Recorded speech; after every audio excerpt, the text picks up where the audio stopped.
nhom bị muốn nhom cứ tha tỏi nhom miên ảnh đi miên là bỏ lỏ miên ấy bản nhom ai thọt ban miên camera miên ấy chứ miên phơi miên ấy chứ bản nhom ai thọt ban tại cả bớt ở đây về để nhom chập đam thọtไปคลาnhỏ miên ấy thì nè miên sẽ scroll từ một video nhom chả chảoไปคลาทอดลองเปรี้ยวเจ๊ให้ทอดเจ๊ให้ลองเปรี้ยวให้เสลียงเอาใส่จะบ้าดิไงนี่ยมลองเปรียบเทียบไมโครโฟนมวยนี้เดี๋ยวมีทำลายภายในปีโรยเจียงเนี่ยตอนนี้ให้จมูกหนังตู้ซับ iPhone ดอกมวยถ้าตาเบอร์สันจะยังจ้องทอดวิดีโอกูยังมีทอดหนังตู้ซับหรือก็มีไมโครโฟนมวยเดี๋ยวไปบ้านวิดีโอนั่งวิดีโอมันถึงจะแต่การเปรียบเทียบยมส่งปรับเนี่ยได้ทาดิสเลย์เนี่ยกับวงลือนี้คือยมทอดใจปีไมโครโฟนมวยนี้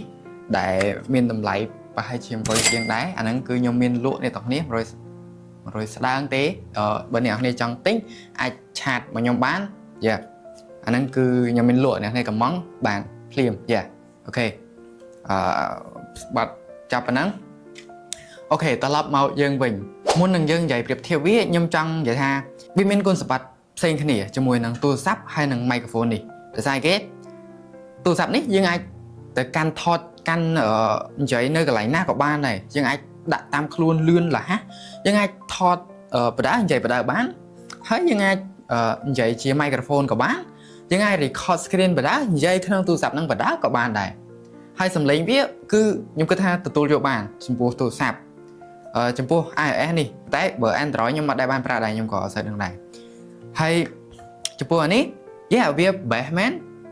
sầm rap thọt ở trong studio ô tô được chỉ podcast đại miền bình với những sầm lên pro sầm lên đợi nắng giờ anh ấy cứ việc bài hay còn tay nhưng ở đây đa thọt ba này và dân từ thọt dân từ miền đông viên này từ miền đông đi phải đã tam nhẹ nhảy chẳng viên của ba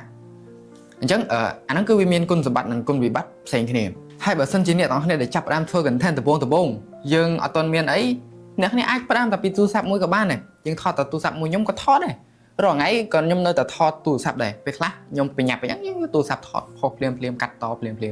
จึงtu sạp វាលឿនជាងវារហ័សវាស្រួលជាងយ៉ាហ្នឹងហើយអានេះវារៀបរាប់ច្រើនណាស់ហើយទូរស័ព្ទនេះឥឡូវខ្ញុំនឹងចូលទៅ record សំឡេងរបស់ខ្ញុំនៅក្នុងទូរស័ព្ទហើយខ្ញុំអត់កែទេសំឡេងគឺខ្ញុំដាក់ស៊ីនទាំងអស់គឺខ្ញុំអត់កែអីទាំងអស់អ្នកនេះសំឡេងគឺខ្ញុំយកស៊ីនតែម្ដងអូខេហ្នឹងហើយអ្នកនេះនេះគឺជាសំឡេងដែលចេញពីទូរស័ព្ទ iPhone មួយនេះ iPhone 11មួយនេះគឺសំឡេងវាគឺបានកម្រិតប៉ុណ្ណឹងខ្ញុំគិតថាអ្នកនេះអាចពិចារណាបានសំឡេងកម្រិតប៉ុណ្នេះអ្នកនេះមិនដែរអាចទទួលយកបានអត់ហើយបើសិនជាគិតថាវាលឺខ្សោយឬអីអ្នកនេះអាចតម្លើងបានហើយអានេះគឺខ្ញុំដាក់សំឡេងស៊ីនតែម្ដងខ្ញុំបានកែសំឡេងឲ្យព្រោះអីជាងមុននោះទេគឺសំឡេងនៅស៊ីនតែម្ដងអ្នកនេះអត់មានកែអីទេអូខេអ្នកនេះនេះគឺជាសំឡេងដែលចេញពី microphone មួយនេះដែលមានតម្លៃប្រហែលជា200ជាងអ្នកនេះគិតមិនដែរចំពោះ microphone មួយនេះសំឡេងរបស់វាខ្ញុំគិតថាវាថតក្នុង studio ចេះវាចាប់បានល្អវាអាចស្រូបសលេងបានល្អហើយប៉ុន្តែបើសិនជាប្រៀបមួយទូរស័ព្ទវាម្យ៉ាងម្នាក់ទេវាអាចកញ្ឆេងគ្នាបានទេសារវាមានផលប្រយោជន៍រៀងខ្លួនអ្នកទាំងគ្នាវាអាចយកម្នាក់បានទេដូចនេះវាមាន sound នេះសម្រាប់ជំនួយខ្ញុំចាក់ sound ឲ្យមើលនេះមាន sound មានអី A few moments later យើងអាចអីបានភ្លាមគឺវានៅហ្នឹងវាមាន function និយាយទៅវាមានផលប្រយោជន៍ផលវិបាកផ្សេងគ្នា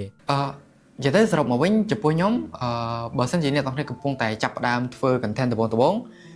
ខ្ញុំនៅតែថតជាមួយនឹងទូរស័ព្ទនេះគឺខ្ញុំគិតថាវាល្អហើយមូលហេតុដែលខ្ញុំប្រៀបធៀបនេះមិនមែនចង់ថា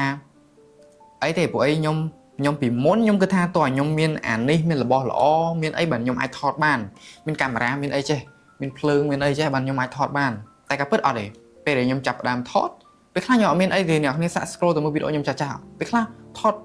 ឡើងព្រាលចេះហើយថតចេះហើយឡើងព្រាលហើយសលេងអត់ស្អីច្បាស់ទេអ្នកនេះអាចទៅមើលវីដេអូខ្ញុំចាស់បានគឺវីដេអូដល់កហើយតែគាត់ថាអូខេពេលយើងមានអីនេះតែនេះមិនលុយខ្ញុំណាអូខេមិនលុយខ្ញុំទេប៉ុន្តែអាទូរស័ព្ទនេះរបស់ខ្ញុំលុយខ្ញុំអូខេយើងថាយើងអាប់ដេតម្ដងតិចទៅតែបើសួរថាមួយណាល្អជាងមួយណាយើងនៅតែអត់អាចថាអាណាល្អជាងអាណាបានទេដោយសារគេដូចអានេះចឹងអានេះយើងអាចទៅថតនៅក្រៅថតណាដាក់ភ្លាមថតដាក់ microphone វាកាត់សលេងកាត់អីបានល្អច្បាស់លឿនប៉ុន្តែឧទាហរណ៍នេះផ្លេចយកកាមេរ៉ាទៅផ្លេចយក memory ទៅឬក៏ផ្លេចយកខ្សែផ្លេចយក memory ផ្លេចយកអីហ្នឹងគឺចប់ហើយអញ្ចឹងនៅមានទូរស័ព្ទអានេះអាវុធសម្ងាត់របស់យើងមួយទៀត បើសិនតែយើងភ្លេច memory ភ្លេចថ្មកាមេរ៉ាអីណែយើងនឹងមានទូរស័ព្ទថតយើងថតបានអញ្ចឹងគុណសម្បត្តិវាផ្សេងៗគ្នាអញ្ចឹងវីដេអូនេះតាមពិតទៅធ្វើសម្រាប់អ្នកដែលគាត់ចង់ថត content ថតអីប៉ុន្តែគាត់ទាំងចាំមាននេះមាននោះចាំមាននេះមាននោះដូចខ្ញុំកាលមុនខ្ញុំចាំតោះតាមួយខែអីបានវីដេអូ1 2 អញ្ចឹងទៅមានអារម្មណ៍ថាវា slow មែនទែនវាអារម្មណ៍ថាវាយើងចំណាយពេលច្រើនអត់ប្រយោជន៍ច្រើនណាអញ្ចឹងខ្ញុំគិតថាពីថ្ងៃនេះទៅខ្ញុំក៏ដូចជាទាំងអស់គ្នាយើងនឹង start យើងនឹងចាប់ផ្ដើមធ្វើវីដេអូយើងនឹងចាប់ផ្ដើមវាធ្វើ start ទាំងអស់គ្នាអូខេហើយវីដេអូខ្ញុំក៏មានតែប៉ុណ្្នឹងដែរខ្ញុំអរគុណអ្នកទាំងអស់គ្នាដែលបានមើលវីដេអូនេះដល់ចប់ដល់កន្លែងនេះហើយអរគុណកុំភ្លេចចុច subscribe like ខ្ញុំនេះផងបាយបាយ